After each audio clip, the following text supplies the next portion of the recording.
I walked through the front door expecting a quiet evening, but instead found an empty house and a note that shattered my trust. The living room furniture was rearranged, the kitchen drawers were pulled out, and the silence felt heavy with something I could not yet name. My husband said they were just visiting for the weekend, but the reality waiting on the counter told a completely different story. The paper was folded neatly beside the fruit bowl, right where I always leave my keys. I reached for it with a trembling hand, already knowing that nothing would be the same once I read those words. The handwriting was sharp and hurried, clearly written by someone who wanted to make a point without leaving room for discussion.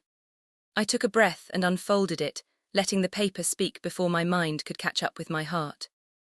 We have taken back what is ours. Deal with this senile old woman. Do not call, do not follow. We are done playing nice while you waste our family legacy. The words hit me like a physical blow. I stood in the center of my own hallway, staring at a sentence that stripped me of everything I thought I knew about my marriage. The phrase senile old woman stood out in sharp contrast to the neat lines around it. It was meant to cut, meant to label, meant to dismiss. I folded the paper slowly and set it down, feeling the floor tilt beneath my feet. My hands grew cold as the reality of the situation settled over me. They were gone, and they left me with a warning that felt more like a threat. I walked into the living room and noticed the empty spaces on the shelves. The framed photos of family gatherings were missing, along with the heavy wooden clock that had sat above the fireplace for years. The house felt hollowed out, stripped of the little pieces of history that made it feel lived in. I checked the master bedroom and found the closet doors standing wide open. My husband's side was untouched, but the guest room had been completely cleared. Drawers were pulled out, hangers clattered against empty rods, and a thin layer of dust covered the bare mattress. They had not just left, they had taken. I sat on the edge of our bed and pulled out my phone. I dialed my husband's number and listened to it ring until it went to voicemail. I left a message that sounded steadier than I actually felt. I asked him to call me immediately and explain why his parents took our belongings, and left a note calling me names. I hung up and stared at the blank screen, waiting for a response that I knew might never come. The quiet in the house grew louder with every passing minute. I needed answers, but I also needed a clear head before I made any decisions. I stood up and walked to the kitchen. I opened the bottom cabinet where we kept important files and felt my stomach drop. The folder for the house deed was gone, the safe deposit box key was missing, the insurance documents and the original mortgage paperwork had all been cleared out. Someone had known exactly where to look, and someone had moved with purpose. I closed the cabinet door slowly and leaned against the counter, letting the weight of the moment press down on my shoulders. This was not a spontaneous trip, this was a calculated removal.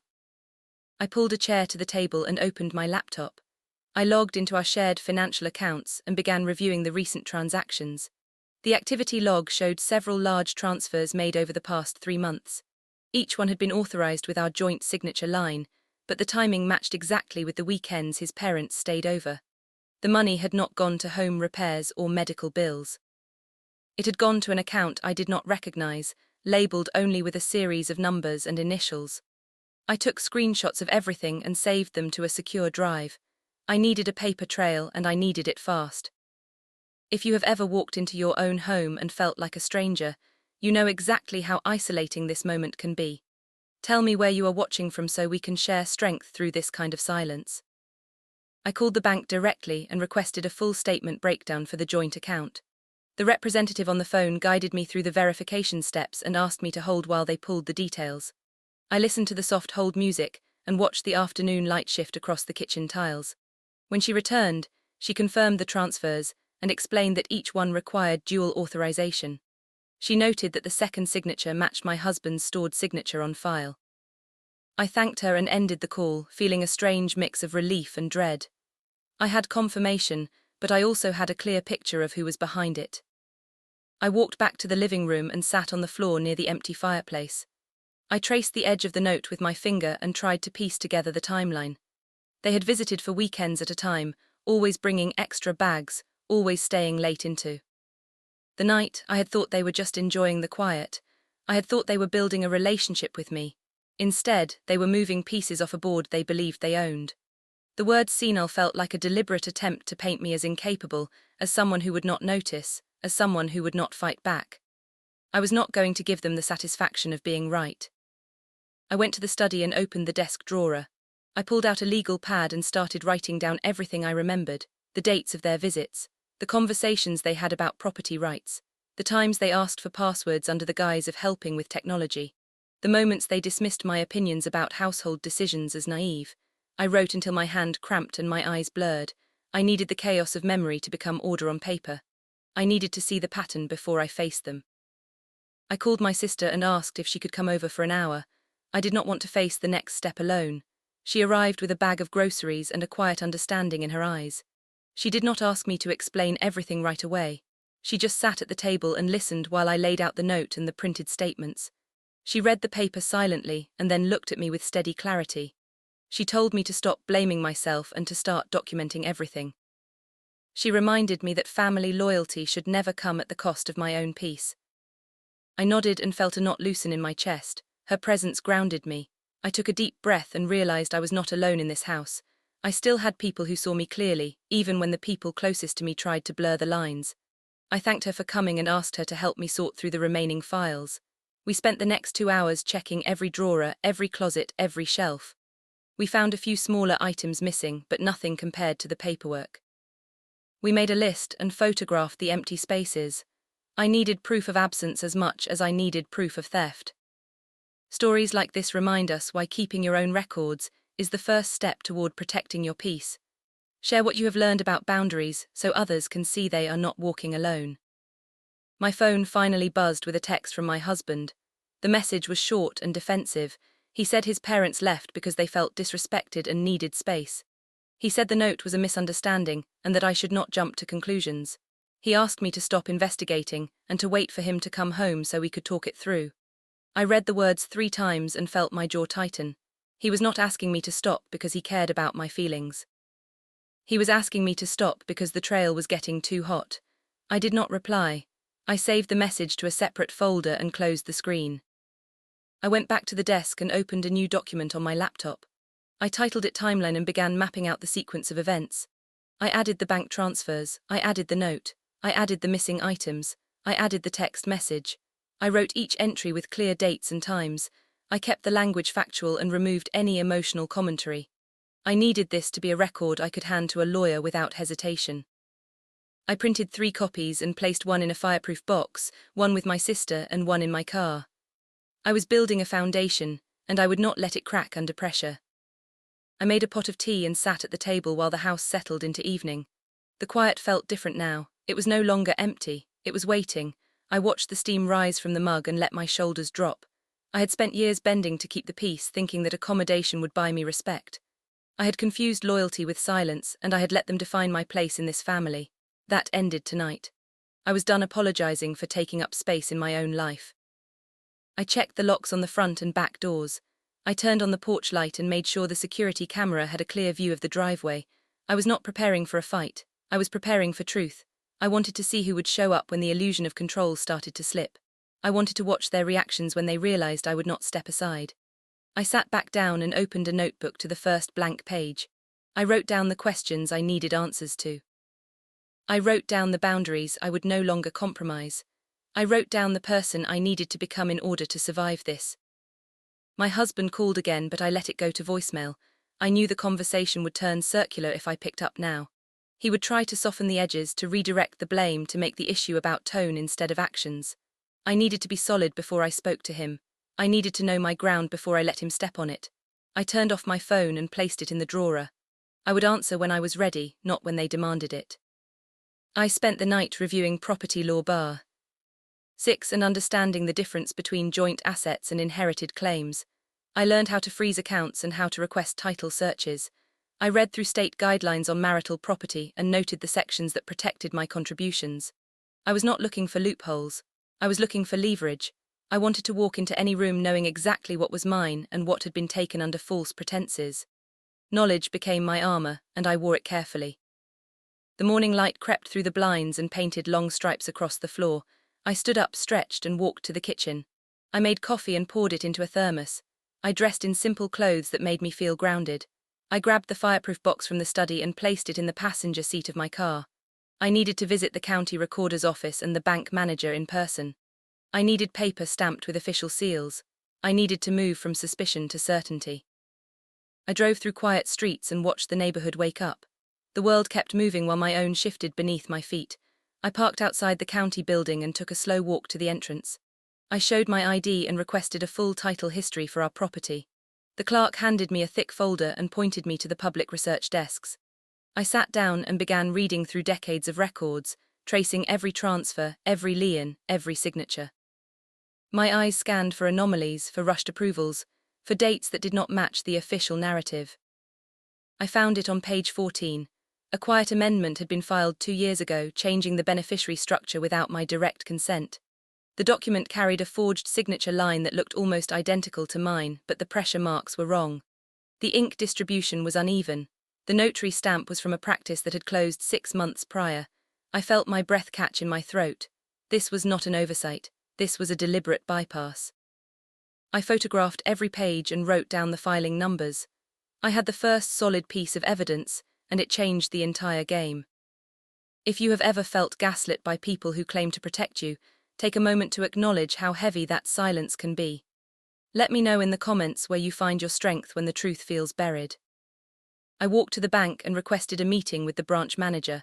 I sat across from him in a quiet office and laid out the printed statements, the title history, and the notarized copies of the missing documents. I spoke slowly and kept my voice level. I explained the pattern of transfers, the missing signatures, and the unauthorized filing. He listened carefully and asked clarifying questions. He took notes and promised to flag the account for a compliance review. He told me to freeze all joint activity immediately to prevent further movement. I thanked him and left the office with a sense of forward motion. I called a local attorney who specialized in marital property disputes. I left a detailed voicemail outlining the situation and requesting an urgent consultation. I returned home and waited on the porch, watching the street for any sign of movement. The afternoon dragged into early evening and the sky turned a deep shade of violet. I went inside and made a light dinner. I ate standing up at the counter, too restless to sit still. I cleaned the plates and washed them slowly, letting the warm water steady my hands. I was preparing for the next phase, and I knew it would not be easy. My phone buzzed with an email from the attorney's office. They confirmed a morning appointment and asked me to bring all documentation, including the forged title amendment.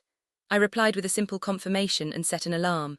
I walked through the house one more time, checking the locks, turning off unnecessary lights, and placing the fireproof box near the front door. I sat in the dark living room and let the day settle. I had done everything I could to gather truth. Tomorrow would be about how I used it. I closed my eyes and breathed slowly. I thought about the years I spent smoothing over rough edges, thinking that compromise would keep the family together. I thought about the times I swallowed my doubts because I did not want to cause trouble.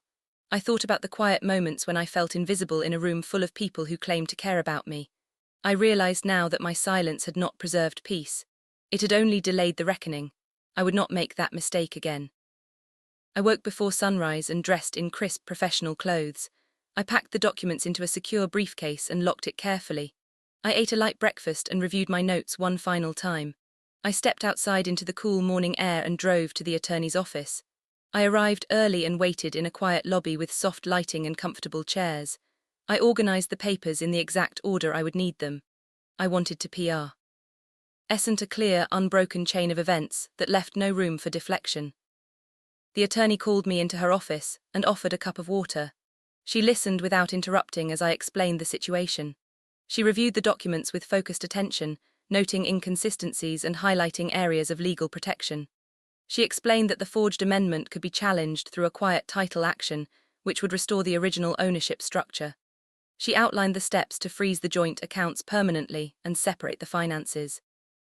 She told me I had strong grounds to request a temporary restraining order against further property interference. I nodded and felt the weight shift from confusion to clarity. We drafted the initial filings together and prepared the necessary affidavits. She instructed me to keep all communication in writing and to avoid confrontations that could be twisted into claims of harassment.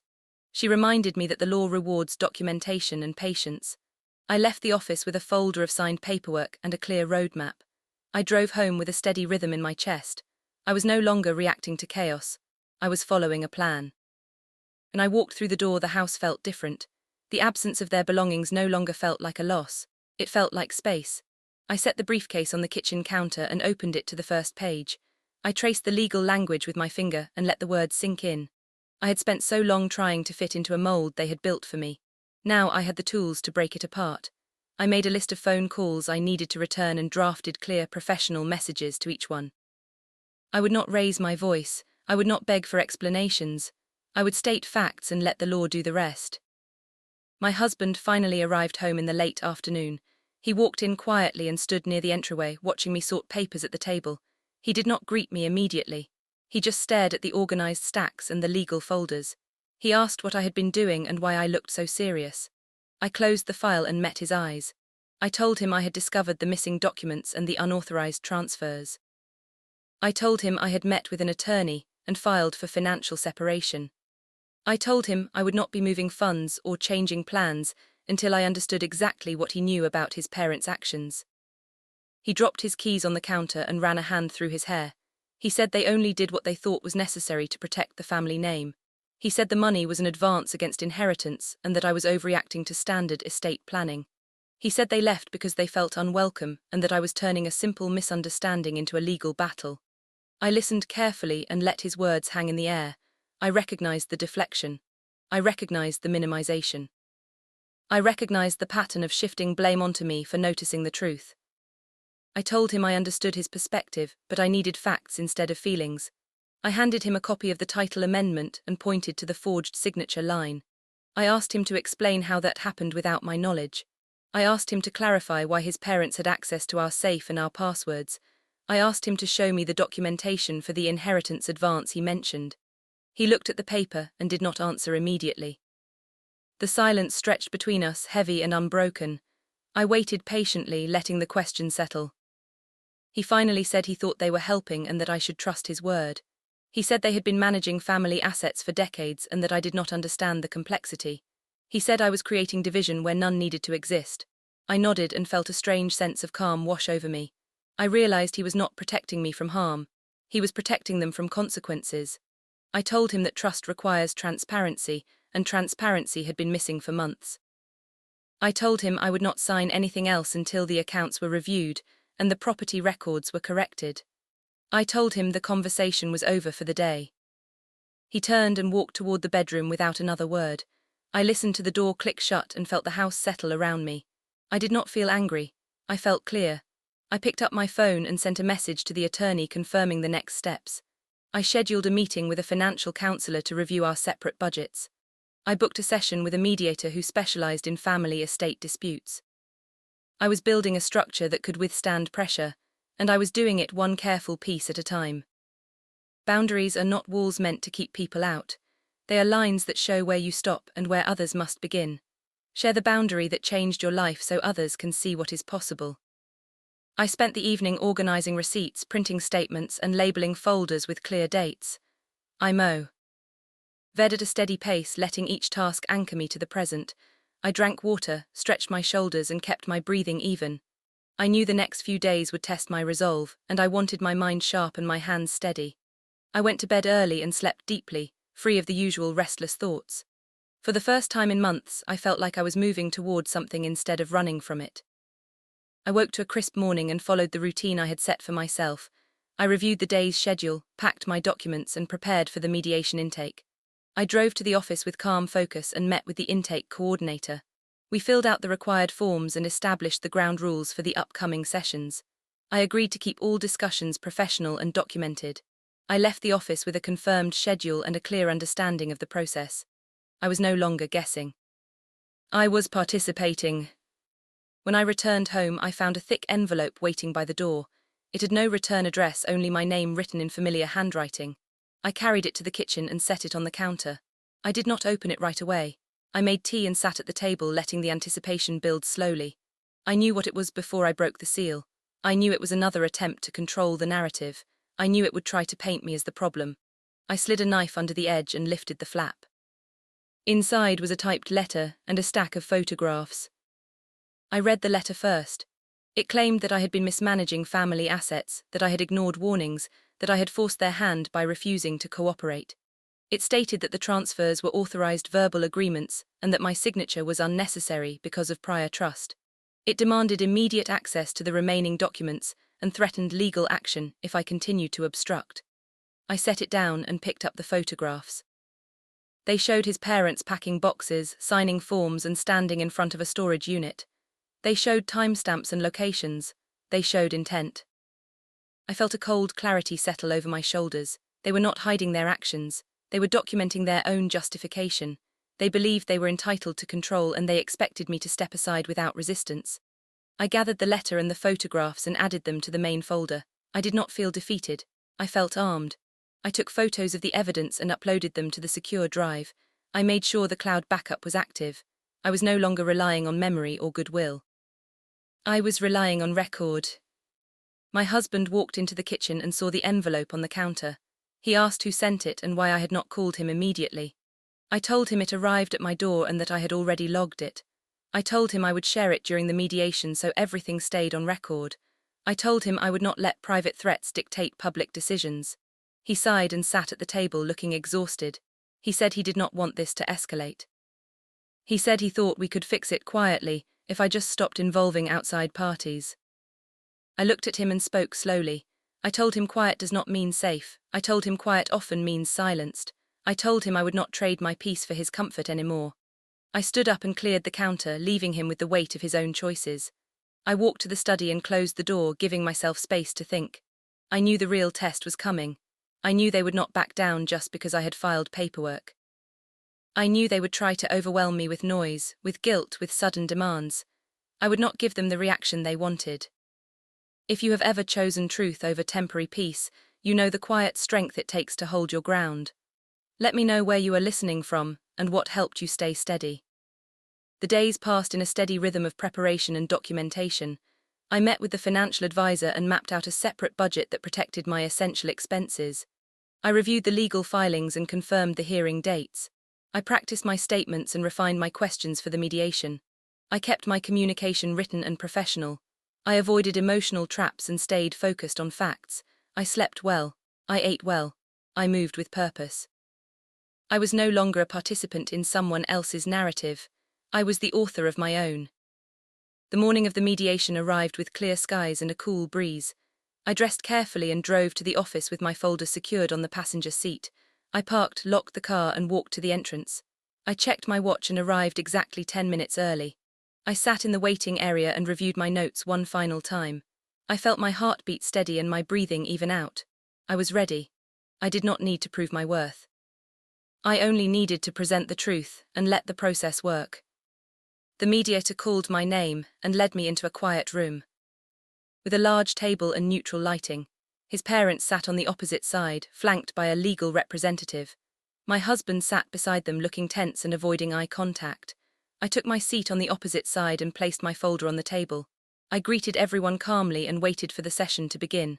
The mediator outlined the rules and emphasized respectful communication. I nodded and felt the room settle into focus. The game was no longer played in shadows.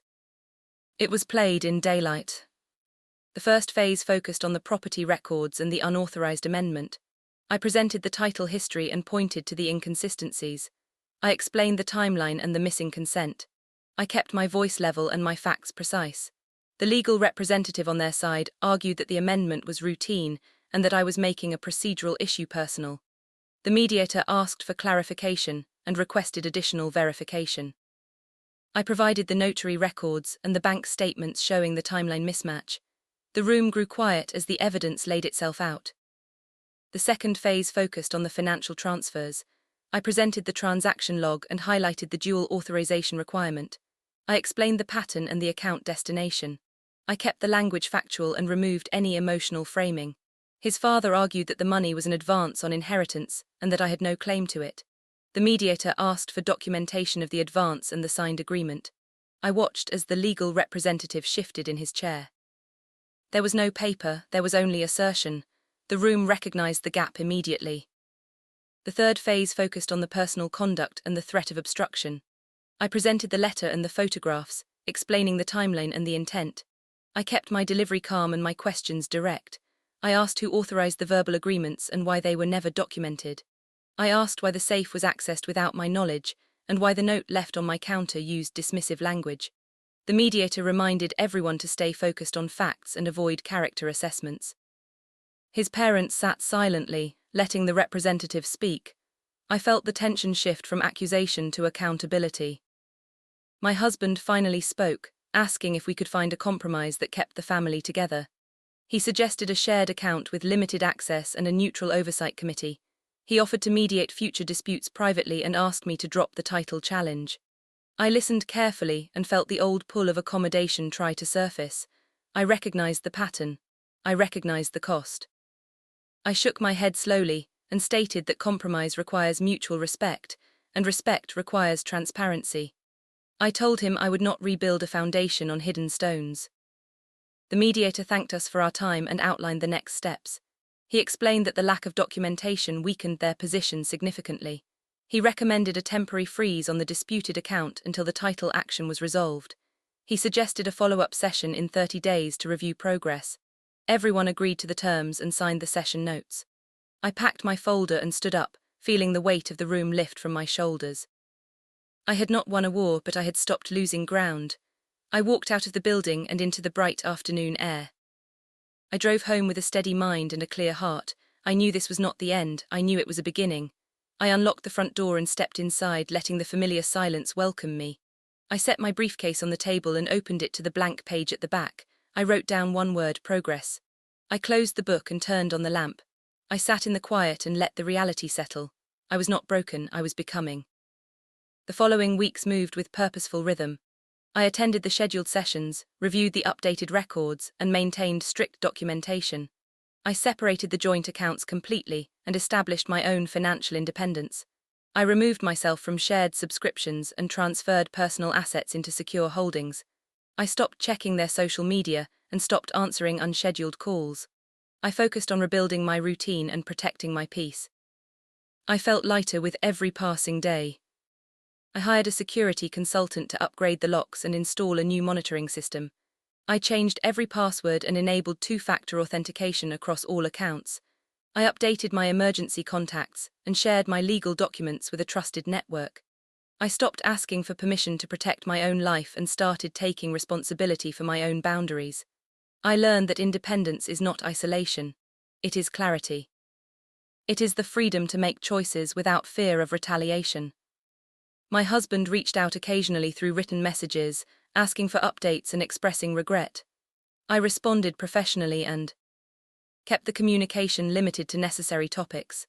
I did not accept apologies that lacked changed behavior. I did not reopen doors that had been closed for my safety. I stayed firm, stayed factual, and stayed focused. I watched him learn that silence from me was not punishment, it was preservation. I hoped he would eventually understand that respect cannot be demanded, it must be earned.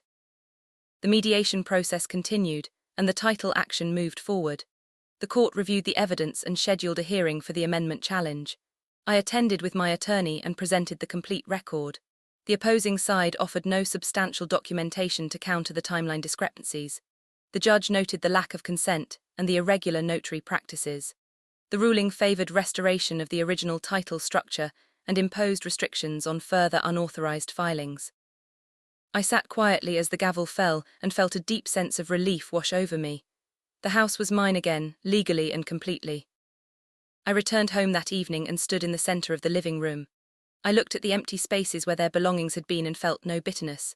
I saw only room to grow. I arranged new furniture, hung new photographs, and filled the shelves with books and quiet reminders of my own journey. I planted a small garden near the back window and watched the first green shoots break through the soil. I watered them carefully and let the routine ground me. I was no longer surviving someone else's narrative, I was cultivating my own. If you have ever had to rebuild after trust was broken, remember that healing is not a straight line. Share where you are in your process so others know they are not walking it alone. The final phase of the mediation focused on closure and future boundaries. I met with the representative one last time and reviewed the updated agreements. I confirmed the account separations, the property records, and the communication protocols. I stated clearly that future contact would remain professional and documented.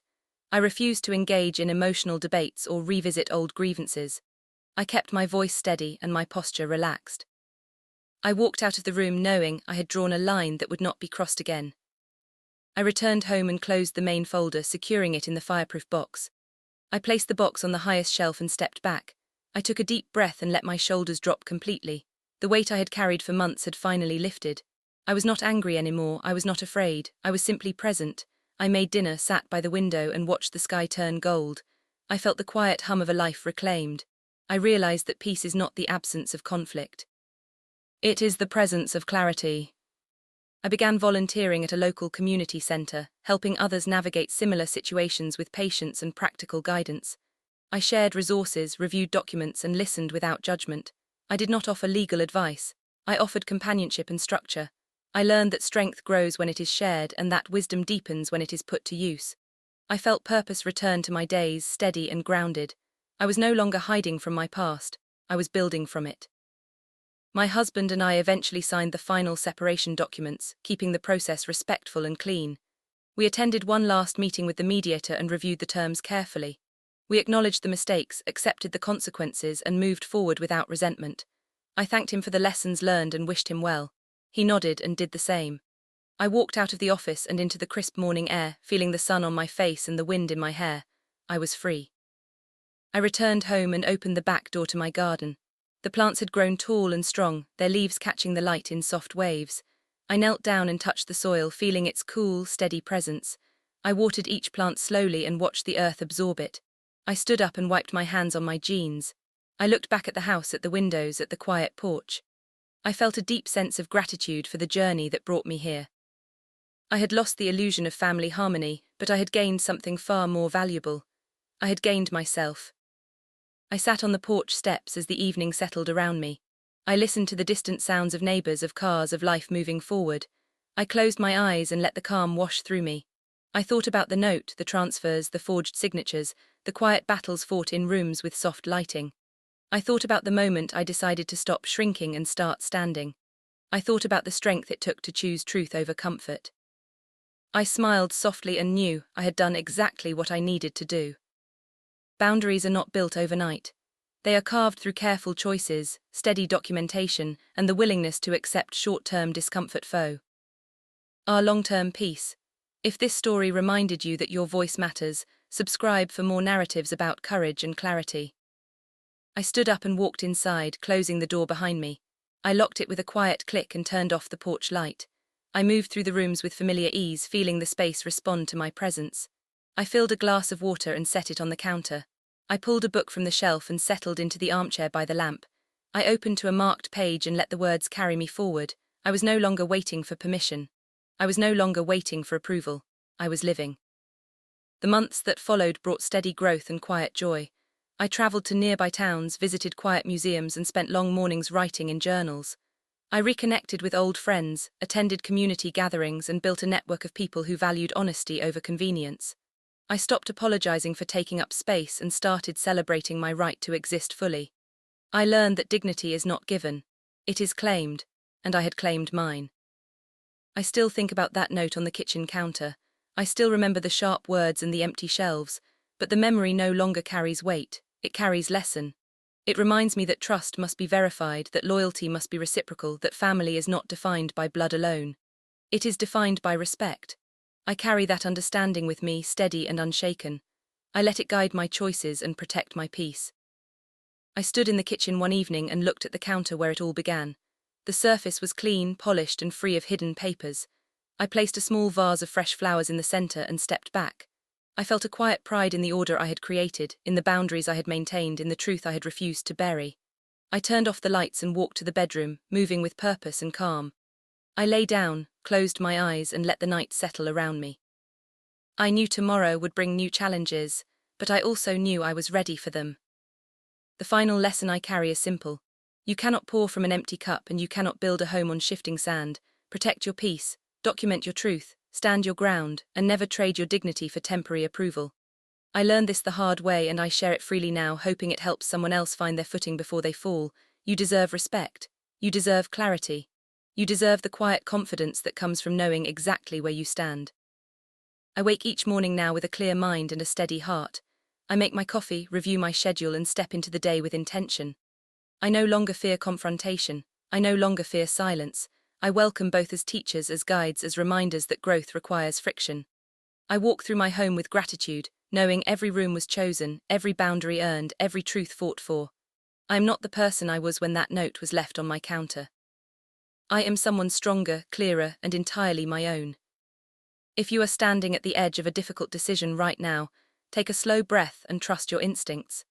Share what you are holding onto so this community can remind you that you are never truly alone. I sit by the window as the sun begins to set, watching the sky shift through familiar colors. I feel the quiet rhythm of a life rebuilt, piece by careful piece. I close my journal and place it on the table. I turn off the lamp and let the room settle into shadow. I listen to the soft hum of the house, to the distant wind, to the steady beat of my own heart. I smile softly and whisper thank you to the version of me that refused to step aside. She carried me through the storm. She brought me here, and I will not forget her. I walk to the bedroom and close the door gently. I lie down, pull the blanket over my shoulders and let my eyes rest. The room is quiet, the mind is clear, the path is open. I breathe in slowly and feel the weight of the past finally dissolve. I breathe out slowly and welcome the certainty of tomorrow. I am home, I am whole, I am ready. Setting that boundary did not make me selfish. It made me free. And sometimes, freedom is the greatest gift you can give yourself and those who truly care about you.